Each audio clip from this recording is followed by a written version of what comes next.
Hai, apa kabar? Semoga kita semua sehat sejahtera diberkati Tuhan. Ini merah putih, ini biru, hijau, merah karena sebentar lagi mendekati hari Natal. Dan kita akan melewati tahun ini karena kita masih ada 46 hari efektif untuk kita bisa berprestasi selama tahun 2022 ini. Sekarang tanggal 15 November. Berakhir di 30 November, berarti 15 hari. Kemudian di Desember ada 31 hari. Berarti masih ada 46 hari lagi yang kita bisa lakukan. Saya kepengen cerita tentang polis. Sebuah polis ini memiliki fungsi ada 3. Yang pertama tentang kesehatan. Jadi kesehatan perlu kita miliki. Tentu saja kesehatan yang on bill atau sesuai tagihan. Kenapa? Semakin hari biaya rumah sakit semakin mahal. Sekarang satu kamar isi satu di sebuah rumah sakit swasta di Surabaya 1.950.000, ada yang 1.450.000. Kemudian ada yang bervariasi. Nah, apakah ini bisa jadi 2 juta? Bisa. Apakah bisa jadi 3 juta? Bisa. Proteksi kesehatan ini bisa membantu saat seseorang masuk rumah sakit, biayanya bisa tercover dari asuransi. Ada seorang yang masuk rumah sakit di Singapura, 4 bulan saja habisnya 15 miliar. Tentu saja ini sakit parah. Saya punya nasabah 3 bulan, hampir 3 bulan di sebuah rumah sakit swasta, habisnya 800 juta sekian, hampir 900 karena sakit COVID. Kok bisa sebesar itu? Karena 1,5 bulan dia ada di rumah di ICU. Kalau satu hari ICU 25 juta, kalau katakan berapa 45 hari, ya sudah kelihatan 100 sekian juta, 125 juta untuk ICU-nya saja. Belum obat-obatan penunjang, belum hal-hal yang lainnya, belum dokter, belum fasilitas dari rumah sakit. Nah, polis ini, yang tadi polis kesehatan itu bisa membantu saat seseorang harus masuk rumah sakit. Jadi ceritanya tentang kepastian, ceritanya tentang ketenangan saat dia perlu masuk rumah sakit, sudah ada kartu asuransi tersebut, black card gitu ya. Dan dia tidak perlu mengeluarkan uang seperti orang yang tidak punya asuransi kesehatan. Maksudnya kalau dia suruh bayar langsung 200 juta, ada sebagian orang yang nggak punya siap uang 200 juta. Apalagi kalau diminta 800 juta selama 3 bulan. Bisa jadi dia harus menjual mobilnya dan sebagainya. Nah, polis asuransi ini bisa bantu. Polis asuransi kesehatan. Yang kedua, tadi kan kesehatan yang nomor 1. Yang kedua, tentang proteksi income. Income-nya setiap orang ini harus dijaga dan dilindungi. Kenapa? Ada resiko sakit, ada resiko cacat, ada resiko kecelakaan, dan ada resiko tutup usia. Maka seseorang yang mencari nafkah ini harus dilindungi. Supaya apa? Dia masih bisa melanjutkan memberikan income kepada keluarganya walaupun dia sudah tutup usia. Ini hal yang patut kita pahami. Sebagai contoh, ada satu orang yang pengeluarannya 10 juta sebulan, ada orang pengeluarannya 50 juta sebulan, ada yang di bawah 10 juta, ada yang di atas 100 juta. Nah, masing-masing orang ini punya lifestyle yang berbeda.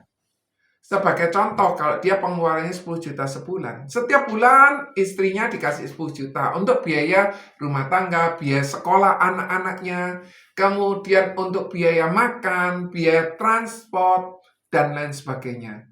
Satu kali si ayah ini, pencari nafkah ini tutup usia. Entah kematian mendadak, entah sakit berkepanjangan, entah kecelakaan, dia masih hidup tetapi membuat dia cacat, tidak bisa mencari nafkah lagi, maka income 10 juta ini bisa berhenti sewaktu-waktu, langsung berhenti. Bagaimana dengan orang yang punya pengeluaran 50 juta. Bagaimana dengan orang yang punya pengeluaran 100 juta, bahkan yang lebih? Maka orang yang mencari nafkah ini harus dilindungi. Karena orang yang mencari nafkah itu seperti ATM. Setiap bulan diambil, tadi ada yang 10 juta, ada yang 50 juta, ada yang 100 juta, ada yang lebih dari situ. Nah, ATM ini bisa jadi rusak. Sehingga uang 10 juta, 50 juta, 100 juta, dan lebih itu tidak bisa keluar. Diambil itu nggak bisa. Yang kedua juga, ATM ini bisa habis uangnya. Atau ya tidak ada, rusak, habis, kemudian tidak bisa digunakan lagi. Belum bagaimana dengan pengeluarannya dia? Yang 10 juta ini bagaimana? Apalagi kalau istrinya tidak bekerja. Maka 10 juta ini tidak akan bisa didapatkan lagi sama si istri. Tentu saja si istri harus bekerja. Tetapi pertanyaannya, kalau dia tidak pernah bekerja, dia hanya fokus untuk ngurusi anak. Tiba-tiba suaminya meninggal dunia, apakah dia bisa punya income tadi 10 juta atau 50 juta, sudah punya income atau 100 juta? Hal ini yang menjadi tolak ukur kenapa kok kita harus memiliki proteksi income. Sehingga income kita masih bisa didapatkan oleh ahli waris meskipun kita sudah tidak ada. Itu yang pertama tadi, proteksi kesehatan, asuransi yang on bill. Yang kedua tentang proteksi income. Income kita harus dilindungi supaya kita tidak perlu membuat lifestyle dari anak atau istri atau ahli waris ini turun. Yang ketiga namanya proteksi life cover. Life cover ini berfungsi sangat banyak. Sebagai contoh, apabila ada orang mau beli rumah untuk anaknya, katakan harga 5 miliar, maka orang tersebut harus beli sejumlah 5 miliar kalau tunai. Kalau dia harus cicil, bisa jadi rumahnya jadi 8-9 miliar tergantung bunga banknya. Dia harus bayar kalau misalnya terjadi sakit kritis, tetap harus bayar. Maka life cover ini bisa bantu. Terus kemudian kalau misalnya sudah diberikan rumah, ternyata anaknya nggak mau nih nempati rumah itu akan jadi problem baru. Untuk rumah itu mau diwariskan ke istri dan anak itu juga problem baru karena apa? Ada biaya pengalian dari nama suami ke istri dan anak-anak, ada biaya pajak waris dan lain sebagainya. Berapa persen total ya? Kurang lebih maksimum 10%. Sebagai contoh rumahnya tadi 5 miliar, anaknya harus menyiapkan atau istrinya harus menyiapkan uang 500 juta. Bisa jadi si istri dan anak-anak tidak ada. Kalau rumahnya 50 miliar, dia harus siapkan uang 5 miliar. Hal ini bisa digantikan lewat asuransi life cover tadi. Nah, life cover tadi itu juga bisa untuk memberikan ketenangan buat si anak-anak. Karena sudah ditunjuk kepada siapa, berapa persen, sehingga tidak terjadi sengketa. Bebas pajak, kenapa? Karena selama kita sudah melaporkan nilai tunai, nomor polis kita di laporan pajak kita, akan muncul tuh, tiba-tiba si suami tutup usia, si istri, anak-anaknya mendapatkan uang 5 miliar, mendapatkan uang 10 miliar. Sebagai contoh, saya usia 45 tahun, saya kepengen dapatkan proteksi 11 miliar, maka saya cukup bayar 115 juta per tahun. Tahun ini saya bayar 115 juta. Sampai kapan? 15 tahun. Berarti uang yang saya keluarkan kurang lebih 1,8 miliar. Tetapi kalau misalnya saya tutup usia, 11 miliar sudah cair untuk ahli waris saya. Andai kata di usia 99 tahun saya pun masih hidup, maka 11 miliar tadi pun juga cair. Bukankah hal ini murah?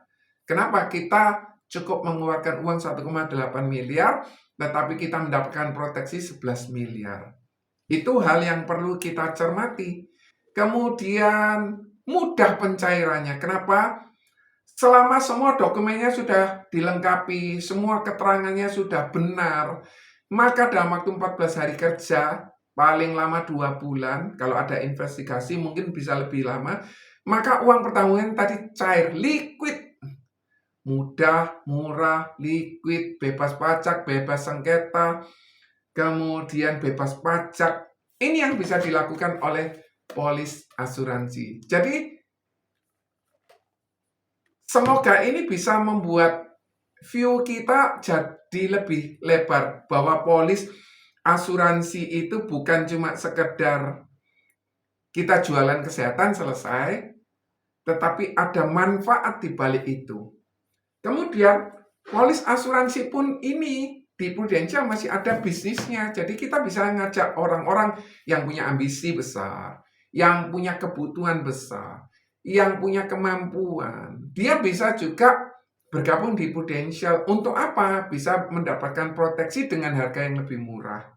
Proteksi dia beli, manfaatnya 11 miliar, dia cukup bayar 115, belum dipotong komisinya lagi. Jadi itu hal yang membuat seseorang ini bisa beli proteksi lebih murah. Sebagai contoh, kalau 115, katakan 30%-nya saja, dia cukup bayar 70 juta, tapi dia mendapatkan manfaat sebesar 11 miliar. Dan hal yang luar biasa, kita bisa juga ngajak orang-orang yang kepingin bisa mendapatkan income dari Prudential, bisa bergabung di industri asuransi jiwa, khususnya di Prudential.